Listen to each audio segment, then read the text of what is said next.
Sir, ഇന്നലെ പെരുമ്പാവൂർ കാലടി ആ ഒരു പ്രദേശത്തൂടെ നമ്മുടെ കേന്ദ്രമന്ത്രി സുരേഷ് ഗോപി പോയപ്പോൾ പുള്ളി ഗതാഗത കുരുക്കിൽപ്പെട്ട് അവിടെ കുറച്ച് നേരം നിൽക്കേണ്ടുന്ന ഒരു അവസ്ഥയുണ്ടായി. പുള്ളി ഈ വാഹനത്തിൽ നിന്ന് ഇറങ്ങി നോക്കിയപ്പം മൊത്തത്തിൽ അവിടുത്തെ അവസ്ഥ വളരെ ശോചനീയാവസ്ഥയായിരുന്നു. പക്ഷെ ഉടനെ തന്നെ വേണ്ടപ്പെട്ട അധികൃതരെ അറിയിക്കുകയും ഇന്ന് അതിന് ഒരു കാര്യം ആ കുഴികളൊക്കെ അടച്ച് റോഡ് കുറച്ചുകൂടി വേണ്ടുന്ന രീതിയിലുള്ള സാഹചര്യം, വണ്ടികളൊക്കെ പോകത്തക്ക രീതിയിലുള്ള സാഹചര്യം ഉണ്ടാവുകയും ചെയ്തു. അപ്പം ഇതിൽ നിന്ന് എനിക്ക് സാറിനോട് ചോദിക്കാനുള്ള, അപ്പൊ വേണ്ടപ്പെട്ടവർ ഇറങ്ങിയാൽ നമ്മുടെ കേരളത്തിൽ ഇത്തരത്തിലുള്ള ഇപ്പൊ മഴക്കാലമാണ്, കുഴികളോ ഗതാഗത കുരുക്കോ ഒന്നും ഉണ്ടാവത്തില്ല. പക്ഷെ ഇറങ്ങാത്തതല്ലേ? തീർച്ചയായിട്ടും സംശയം എന്താ, വേണമെങ്കിൽ ചക്ക വേരിലും കായ്ക്കും, ഇച്ഛാശക്തി ഉണ്ടെങ്കിൽ നടന്നിരിക്കും. അത് മോദി കേന്ദ്രത്തിൽ തെളിയിച്ചുകൊണ്ടിരിക്കുകയല്ലേ. നടക്കില്ല എന്ന് നമ്മൾ വിചാരിച്ച പലതോ കാര്യങ്ങൾ GST ഉൾപ്പെടെ അദ്ദേഹം നടപ്പാക്കി കഴിയുന്നു. അതിവിടെ ഇരിക്കട്ടെ. ഈ പറഞ്ഞ റോഡിൻ്റെ കാലടി കാലടി നിത്യ നരകയാതനയാണ് രാവിലെ തൊട്ട് വൈകുന്നേരം വരെ നമ്മൾ പോകുമ്പോൾ. ഇതൊരു പ്രധാനപ്പെട്ട പാതയാണ്. എന്താണെന്നറിയാം, അത് നമ്മുടെ വാർത്തയിൽ വന്നിട്ടില്ല. ഇത് എയർപോർട്ടിലേക്ക് മധ്യ തിരുവിതാംകൂർക്കാർക്ക്, അല്ലാത്ത ഈ തിരുവനന്തപുരത്തുകാർക്ക് ഇവിടെയുണ്ട്. മധ്യ തിരുവിതാംകൂറിൽ നിന്നുള്ള ആൾക്കാർക്കെല്ലാം കൊച്ചിയിലാണെങ്കിൽ എയർപോർട്ടിൽ എയർ ചാർജ് കുറവാണ്. വിമാനങ്ങളുടെ ഫ്ലൈറ്റ് നിരക്ക് വളരെ കുറവാണെന്ന് മാത്രമല്ല, എല്ലാ വിമാനങ്ങളും അവിടെ കിട്ടും അന്താരാഷ്ട്ര വിമാനത്താവളത്തിൽ. അപ്പോൾ എന്നതുകൊണ്ട് എല്ലാവരും പോകുന്നൊരു സ്ഥലമാണ്. പക്ഷേ പലപ്പോഴും യാത്ര വൈകുന്നതും മൂലം മണിക്കൂറുകളോളം ഈ പാതയിൽ കെട്ടിക്കിടക്കേണ്ടി വരുന്നതിനാൽ, റോഡ് ബ്ലോക്ക് വരുന്നതിനാൽ പലർക്കും വിമാനം സമയത്തിന് ആയിരിക്കും വരുന്നത്. പക്ഷേ അവിടെ വിമാനത്താവളത്തിലേക്കുള്ള പ്രവേശനത്തിൻ്റെ സമയം കഴിഞ്ഞ് പ്രവേശനം കിട്ടാതെ യാത്ര മുടങ്ങിയ സംഭവങ്ങൾ വരെ ഉണ്ടായിട്ടുണ്ട്. അങ്ങനെ സംഭവങ്ങൾ ധാരാളമായിട്ടുണ്ടാക്കുക. അത്രമാത്രം ദുരിതപൂർണ്ണമാണ്. അവിടെ മാത്രമല്ല, കോട്ടയം കഴിഞ്ഞിട്ട് ഏറ്റുമാനൂർ എന്ന് പറഞ്ഞൊരു ബോട്ടിൽ നിൽക്കുന്നുണ്ട്. ആ ബോട്ടിൽ നിൽക്കലും ഇത് തന്നെയാണ്. മണിക്കൂറുകളോളം ആംബുലൻസുകൾ വരെ അവിടെ കെട്ടിക്കിടക്കുക.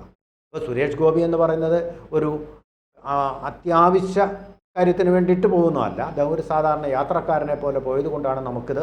അല്ല, നമ്മുടെ വേണ്ട സഖാക്കളൊക്കെ മറ്റേ സൈറണും മുഴക്കിക്കൊണ്ട് അവർക്ക് ഈ പറഞ്ഞോണം ഫ്ലൈറ്റ് ഒന്നും സാധാരണ ജനങ്ങൾക്കാണ് ഫ്ലൈറ്റ് കിട്ടാതെ പോകുന്നത്. ഇവരൊക്കെ പിണറായി വിജയനായാലും പൊതുമരാമത്ത് വകുപ്പായ റിയാസ് ആണെങ്കിൽ പോലും ഈ സൈറണും മുഴക്കി എസ്കോർട്ടുമായിട്ട് പോകുമ്പം അവിടെ അതും കൂടെ കുറച്ചുകൂടി ജനങ്ങളെയൊക്കെ മാറ്റി ഗതാഗത കുരുക്കുണ്ടാക്കിക്കൊണ്ട് അവരുടെ നിത്യ ജീവന ഓരോരുത്തരും അവരുടെ ജീവിതത്തിന് വേണ്ടിയിട്ടാണല്ലോ ജോലിക്ക് പോകുന്നത്. അതിനെപ്പോലും ബ്ലോക്ക് ആക്കിക്കൊണ്ടാണ് ഇവരൊക്കെ പോകുന്നത്.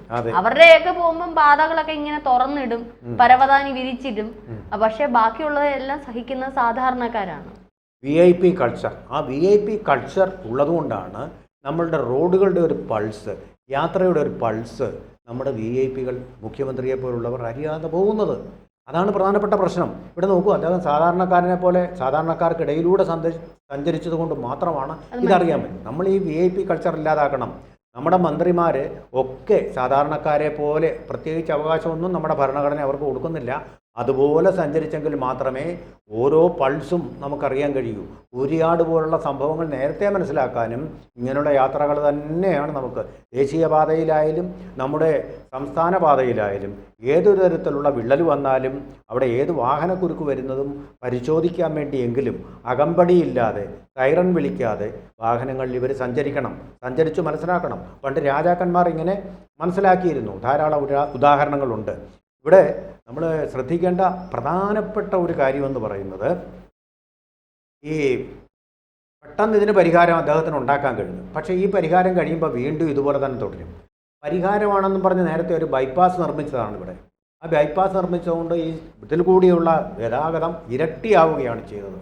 ശാസ്ത്രീയമായിട്ട് എത്ര വാഹനങ്ങൾ ഇതിൽ വഴി പോകുന്നുണ്ട്, എത്ര വാഹനങ്ങൾ തിരിച്ചുവിടാൻ പറ്റും എന്നുള്ള ഒരു അന്വേഷണം നടത്തിക്കൊണ്ട് അതിനനുസരിച്ചുള്ള പാതയുടെ വീതി കൂട്ടലും അങ്ങനെയുള്ള കാര്യങ്ങളുമാണ് ഇവിടെ തീർച്ചയായിട്ടും നടത്തേണ്ടത്. ശാസ്ത്രീയമായിട്ടുള്ളൊരു പരിഹാരം ഉണ്ടാവാതെ ഇതിപ്പോൾ പെട്ടെന്ന് ഒരു കോസ്മെറ്റിക് പരിഹാരം മാത്രമാണ് ഉണ്ടായിരിക്കുന്നത്. നമുക്കതല്ല വേണ്ടത്, ഒരു സർജിക്കൽ പരിഹാരം തന്നെ വേണം.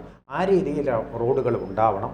കാരണം നമ്മുടെ ഏറ്റവും അഭിമാനമായിട്ടുള്ള കൊച്ചി അന്താരാഷ്ട്ര വിമാനത്താവളത്തിലേക്കുള്ള വാഹനങ്ങൾ പോകാനുള്ള ഏക മാർഗവും കൂടിയാണിത്. ട്രെയിൻ അങ്ങോട്ടേക്ക് പോകുന്നില്ല, അതിനടുത്തും പോകുന്നില്ല. അതുകൊണ്ട് ഈ വാഹനത്തിൽ ചെന്നേ നമുക്ക് അങ്ങോട്ട് എത്താൻ പറ്റുകയുള്ളൂ. അതൊരു പ്രധാനപ്പെട്ട പ്രശ്നമാണ്. ഇങ്ങനെ പോകുമ്പോൾ എന്ന് മാത്രമല്ല രഞ്ജിനി, ഇവിടെ പലപ്പോഴും ഞാൻ കണ്ടിട്ടുള്ള ഒരു കാര്യം, അത്യാവശ്യത്തിന് അത്യാഹിത വിഭാഗത്തിലേക്ക് പോകുന്ന വണ്ടികൾ പോലും ഇതിനിടയ്ക്ക് നഷ്ടപ്പെട്ട് കിടക്കുക. ചിലപ്പോൾ കാർഡിയാക്ക് അറസ്റ്റ് വരുന്ന ഒരു രോഗിയായിരിക്കും ഇതിനകത്ത് പോകുന്നത്.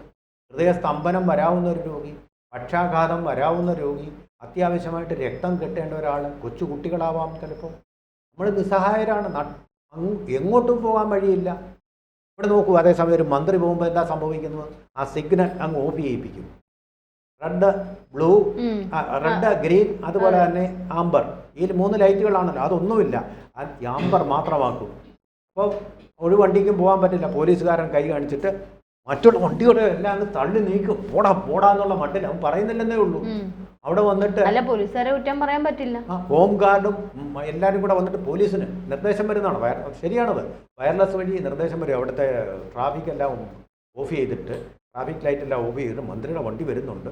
അങ്ങ് ഏറ്റുമാനൂരിൽ നിന്ന് വരുമ്പോഴേ അങ്ങ് എറണാകുളത്ത്. പിണറായി മാത്രമല്ല, പിണറായിയുടെ കൂടെയുള്ള എല്ലാ മന്ത്രിമാരെയും സഹിക്കേണ്ടുന്ന അവസ്ഥയാണ് ഇപ്പൊ കേരളത്തിൽ. ദിവസവും നമ്മളിത് തിരുവനന്തപുരം നഗരത്തിലും കേരളമാകെ തിരുവനന്തപുരത്താണ് ഏറ്റവും കൂടുതൽ വരുന്നത്. എപ്പോൾ കണ്ട നേരവും ഇത് തന്നെ. എന്ന് ഈ മര്യാദയ്ക്ക് ഇവർ പോയാൽ റോഡിലെ ഗതാഗത കുരുക്കറിയാൻ പറ്റും. അതിൻ്റെ പൾസ് അവർക്ക് കിട്ടുന്നില്ല. അതാണ് പ്രധാന പ്രശ്നം. ആംബുലൻസിൽ പോകുന്ന ആൾക്കാരുടെ വേദന അറിയുന്നില്ല. ഒരു പക്ഷേ ഇവിടെ കടന്ന് ഗതാഗത കുരുക്കിൽ പെടുന്നതുകൊണ്ട് പോലീസിനും അന്നേരം ഒന്നും ചെയ്യാൻ പറ്റില്ല. രോഗികൾ മരിക്കുന്നുണ്ടാവും. അതിൻ്റെയൊക്കെ കണക്കുകൾ എടുക്കണം. ശരിയല്ല ഇത്. തീർച്ചയായിട്ടും ഈ പാതകൾ നല്ല രീതിയിൽ പുരോഗമിക്കേണ്ടതുണ്ട്. നമ്മൾ റോഡുകൾ കുറച്ചൊക്കെ ശരിയാണ്, വീതി കൂട്ടി. പക്ഷേ വീതി കൂടിയെന്നതിൻ്റെ 10 ഇരട്ടിയിലധികമാണ് വാഹനങ്ങളിപ്പോൾ കൂടിയിരിക്കുന്നത്. അപകടകരമായിട്ട് സഞ്ചരിക്കാൻ പറ്റാത്ത അവസ്ഥയാണ്. റോഡ് ക്രോസ് ചെയ്യുന്ന സീബ്ര ക്രോസിങ്ങിൽ നമുക്കിപ്പോൾ പോകാൻ പറ്റാത്ത അവസ്ഥയാണ്. കാരണം പാഞ്ഞു പോവുകയാണ്. സീബ്ര ക്രോസിങ്ങിനെ ആരും മാനിക്കുന്നില്ല, അവിടെ സ്ലോ ചെയ്യുന്നില്ല. അതുപോലെ തന്നെ ഓവർടേക്കിംഗ് എന്ന് പറയുന്നത്, വളവിന് തന്നെ ഓവർടേക്ക് ചെയ്യും. അങ്ങനെ ഒരുപാട് ഗതാഗത പ്രശ്നങ്ങളുണ്ട്. അപ്പോൾ ഇത് ശരിക്കും പഠിക്കാൻ മന്ത്രിമാർക്ക് കിട്ടുന്ന അവസരമാണ് അകമ്പടികളില്ലാതെ ഉള്ള യാത്ര എന്ന് പറയുന്നത്. സൈറൺ വിളിച്ചുകൊണ്ട് പോയി കഴിഞ്ഞാൽ ജനങ്ങളുടെ യാഥാർത്ഥ്യങ്ങൾ അറിയേണ്ടവരാണ് നിങ്ങൾ. അത് നേരിട്ട് കണ്ട് മനസ്സിലാക്കേണ്ടതാണ്. അത് ചെയ്യാതെ 10-40 വാഹനങ്ങളുടെ അകമ്പടിയോടുകൂടി പോലീസുകാർ നിന്ന് നാട്ടുകാരെ തള്ളി മാറ്റിക്കൊണ്ട് ഇങ്ങനെ ഗതിവേഗത്തിൽ മന്ത്രവേഗങ്ങളിൽ ഇങ്ങനെ പോകുന്നതുകൊണ്ട് എന്താണ് പ്രയോജനം? ജനങ്ങളുമായിട്ട് അകലുകയാണ് നിങ്ങൾ ചെയ്യുന്നത്. ജനങ്ങളുടെ പ്രശ്നങ്ങൾ അറിയാതിരിക്കുകയാണ് ചെയ്യുന്നത്. എന്തായാലും സുരേഷ് ഗോപിയുടെ ഇടപെടൽ കൊണ്ട് 2 വ്യവസായികളും ആ സമയത്ത് വന്നു. അവിടെ കാലടിപ്പാലത്തിൽ ഉള്ള ഒരു പ്രദേശമാണത്. 2 പേര് വ്യവസായികളായിട്ടുള്ള ജോബി വാളൂരൻ, അതുപോലെ തന്നെ ശശി തറയിൽ, ആ 2 വ്യവസായികളും കൂടെ അവിടെ വന്നതുകൊണ്ടാണ് കാലടിപ്പാലത്തിലെ ഇത് നിത്യ ഗതാഗതക്കുറിപ്പ്. അവർ ബോട്ടിലിനൊക്കെയാണ്. എന്തുകൊണ്ടാണ് അങ്ങനെ സംഭവിക്കുന്നു? അതൊരു ബോട്ടിലിനൊക്കെയാണ്. അവിടെ വീതിയില്ല. അതിനാവശ്യമായിട്ടുള്ള വീതി അവിടെ വരുത്തുക എന്നുള്ളതാണ് ഇവിടുത്തെ ഏറ്റവും പ്രധാനപ്പെട്ട പ്രശ്നം. ഇവിടെ മാത്രമല്ല, ബോട്ടിൽ നെക്കുകളായിട്ട് പലതും നമ്മുടെ സംസ്ഥാന പാതയിലുണ്ട്. ആ ബോട്ടിൽ നെക്കുകൾ ഇല്ലാതാക്കണം. അതിപ്പോൾ സുരേഷ് ഗോപി കണ്ടറിഞ്ഞു. അതിൻ്റെ അല്ല, ഇപ്പം നമുക്കറിയാം മുഹമ്മദ് റിയാസൊക്കെ ഏകദേശം 60 റോഡുകൾ പൂർത്തീകരിച്ചു എന്നൊക്കെ പറഞ്ഞ് സ്മാർട്ട് സിറ്റി ഉൾപ്പെടെ പോസ്റ്ററുകളൊക്കെ ഇട്ട് എന്തായാലും മഴ സമയം കാത്തിരുന്ന് ഇവർ ഈ ഉദ്ഘാടനം ചെയ്തതാണ് അവർക്ക് കിട്ടിയ അടുത്ത അടി. ഈ മഴ വന്നതോടുകൂടി അവിടെ ഇവിടെ എല്ലാം റോഡുകൾ ബ്ലോക്ക്ഡ് ആണ്. മാത്രമല്ല കുഴികൾ, ഈ ടാറിട്ട റോഡിലാണ് ഇത്രയും വലിയ കുഴികൾ വരുന്നത്. അപ്പോൾ ആ എത്രമാത്രമാണ് അവരുടെ നല്ല രീതിയിൽ റോഡ് നിർമ്മിച്ചിരിക്കുന്നത് ഉള്ളത് തന്നെ ഈ മഴ സമയത്ത് തന്നെ നമുക്ക് മനസ്സിലാവുന്നുണ്ട്. ഒരു മഴ വന്നപ്പോഴേ ഇങ്ങനെ. അപ്പോൾ അടുത്ത വർഷം ഈ റോഡുകൾ പോലും കാണത്തില്ല. അപ്പം വിവിധ ഇടങ്ങളിലാണ് ഇത്തരം കുഴികളൊക്കെ രൂപപ്പെടുന്നത്. അപ്പോൾ കൃത്യമായിട്ടുള്ള ദേശീയപാത മാത്രമല്ല, കൃത്യമായിട്ടുള്ള ഇത്തരത്തിലുള്ള റോഡുകൾ, സിറ്റി റോഡുകൾ ഉൾപ്പെടെ, നഗരപ്രദേശ ഗ്രാമപ്രദേശ റോഡുകൾ ഉൾപ്പെടെ പൊതുമരാമത്ത് വകുപ്പ് ഈ ടെൻഡറൊക്കെ കൊടുത്തായിരിക്കും. അതിനകത്തൊന്നും പകുതി മുക്കി എടുത്തും വരുന്നത് കൊണ്ടാണ് ലാഭമില്ലാത്ത രീതിയിലുള്ള പ്രവർത്തനങ്ങൾ അല്ലെങ്കിൽ നിർമ്മാണം കൊണ്ടാണ് ഇത്തരത്തിലുണ്ടാകുന്നത്. ഉപകരാർ കൊടുത്തതിൽ പ്രശ്നമുണ്ടെന്ന് KC വേണുഗോപാൽ പബ്ലിക് അക്കൗണ്ട്സ് കമ്മിറ്റിയുടെ ചെയർമാനാണ് അദ്ദേഹം പറഞ്ഞിട്ടുണ്ട്, വ്യക്തമായിട്ട് ഉണ്ടായിട്ടുണ്ടെന്ന്. ദേശീയപാത മാത്രമല്ല, ഇത്തരത്തിലുള്ള ഇട റോഡുകളും. അപ്പൊ ഈ ഇപ്പം റിയാസി വലിയ രീതിയിലൊക്കെ ഇങ്ങനെ പ്രചരണം നടത്തുമ്പോൾ 10 വർഷം ഭരിച്ചതിട്ടും നമ്മുടെ വിദേശ രാജ്യങ്ങൾ പോലും നമ്മുടെ റോഡുകൾ കണ്ട് അമ്പരന്നു എന്ന് മുഖ്യമന്ത്രി പറഞ്ഞത് ഇപ്പൊ എടുത്തിട്ട് ആൾക്കാർ ട്രോളുന്നുണ്ട്. നമ്മുടെ തമ്പാനൂര് ഇങ്ങോട്ട് വരുമ്പോൾ തന്നെ നമുക്കറിയാം വെള്ളക്കെട്ടും അതും ഇതൊക്കെ. അല്ല രഞ്ജനി, ഇന്നലെ തിരുവനന്തപുരത്തിൻ്റെ കാര്യം ഇന്നലെ കോർപ്പറേഷൻ ഓഫീസിൻ്റെ മുമ്പിൽ തമ്പാനൂർ പണ്ടുണ്ടാവുന്ന അത്രയും വലിയ വെള്ളക്കെട്ടാണ്. കാര്യം എന്താണെന്നറിയാമോ? വളരെ സിമ്പിളാണ്. നമ്മൾ നോക്കിയാൽ കാണും, കോർപ്പറേഷൻ ഓഫീസിലോട്ട് വെള്ളം കയറാതെ അവിടെ അടച്ചു വെച്ചിരിക്കുക. നല്ല തന്ത്രം. റോഡിനേക്കാൾ താണാണ് കോർപ്പറേഷൻ ഓഫീസ്. അവിടെ അടച്ചു വെച്ചാൽ പിന്നെ വെള്ളം എങ്ങോട്ട് പോകണമെന്ന് അറിയാം. മാത്രമല്ല നമ്മൾ ഈ റോഡിലൊക്കെ വരുമ്പോൾ ഈ ഡ്രെയിനേജിന്റെ മാൻഹോളിൽ കൂടെ അത്രയും വെള്ളം റോഡിലോട്ട് വരാതെ ഈ അഴുക്ക് വെള്ളം അത്രയാണ്. കാരണം ഇത് അടഞ്ഞിരിക്കും. ഇത് എല്ലാ ആഴ്ചയും അല്ലെ മാസത്തിൽ 2, 3, 4 തവണ ഇത് കൃത്യമായിട്ടുള്ള ഇതിനകത്തുള്ള ഡ്രെയിനേജ് ക്ലീനിങ് നടത്തണം. അങ്ങനെ ഒരു വൃത്തി മാത്രമല്ല പൊതുജനവും ഇത് ശ്രദ്ധിക്കേണ്ടതായിട്ടുള്ള കാര്യമുണ്ട്. ഈ പ്ലാസ്റ്റിക് പേപ്പറുകളൊക്കെ ഇതിനകത്തൊക്കെ ഓടകളിൽ ഇടുമ്പോൾ ഈ ഹോട്ടൽ വേസ്റ്റുകൾ വരുമ്പോൾ അനാവശ്യമായിട്ടുള്ള വേസ്റ്റുകളൊക്കെ തള്ളി വിടുമ്പോഴാണ് ഇത് അടയുന്നത്. അപ്പോൾ കൃത്യമായിട്ട് കോർപ്പറേഷൻ ഇതിന് നല്ല രീതിയിൽ പണിയെടുത്താലേ അറ്റ്ലീസ്റ്റ് തലസ്ഥാനമെങ്കിലും വെള്ളത്തിൽ മുങ്ങാതിരിക്കും. ഇപ്പോൾ തലസ്ഥാനം വരെ വെള്ളത്തിൽ മുങ്ങി നിൽക്കുന്ന ഒരു അവസ്ഥ. റോഡുകളുടെ അവസ്ഥ വളരെ ശോചനീയമാണ്. ഇപ്പോൾ സ്മാർട്ട് സിറ്റി അവിടെ ഇവിടെ റോഡൊക്കെ നിർമ്മിച്ചെന്ന് പറഞ്ഞാൽ എല്ലാം അവിടെ ഇവിടെയൊക്കെ കുഴികളൊക്കെ രൂപപ്പെട്ട് തുടങ്ങി. നമുക്ക് സിനിമാ നടികളുടെ മുഖത്തിന്റെ അത്രയും മെനുക്കമുള്ള റോഡുകൾ വേണ്ട, പക്ഷെ കുഴിയിൽ ഈ കൊടുക്കുന്ന നികുതിയുടെ അതെ നമ്മൾ കുഴിയിൽ വീണ് മരിച്ചു പോകാതിരിക്കത്തക്ക അവസ്ഥയിലുള്ള റോഡുകൾ. ഏതായാലും നമ്മുടെ സുരേഷ് ഗോപി ഭയങ്കര എപ്പോഴും പറയുന്ന ഇതുണ്ട്, ആക്ഷൻ ഹീറോ എന്നുള്ള രീതിയിൽ. എന്തായാലും പുള്ളിക്കാരൻ ഒരു ആക്ഷൻ ഹീറോയെ പോലെ തന്നെ ഇറങ്ങി അത് ഉടനടി പരിഹരിക്കുകയും ചെയ്യുന്നു. ഇതിന് ഇപ്പൊ അദ്ദേഹം ചെയ്തത് ഒരു ചെറിയ കാര്യമാണെങ്കിൽ ഇത് അദ്ദേഹം കൊടുക്കുന്ന ഒരു വലിയ സന്ദേശമാണ്. എല്ലാ മന്ത്രിമാരും ഇത്തരത്തിൽ താഴേക്ക് ഇറങ്ങി ജനങ്ങളുടെ ഇടയിലേക്ക് വന്ന് ഈ തിരക്കുകളുടെ ഇടയിലേക്ക് വല്ലപ്പോഴും ഒക്കെ ഒന്ന് പോയി കഴിഞ്ഞാൽ പണ്ട് രാമൻ ചെയ്തതുപോലെ ഓരോ ജനങ്ങളുടെ ഇടയിലെയും അവരുടെ വീടുകളിലേക്കും തെരുവിലേക്ക് ഇറങ്ങി ചെന്ന ആ നാട്ടിലെ പ്രശ്നം നമുക്ക് കണ്ടെത്താനാവും.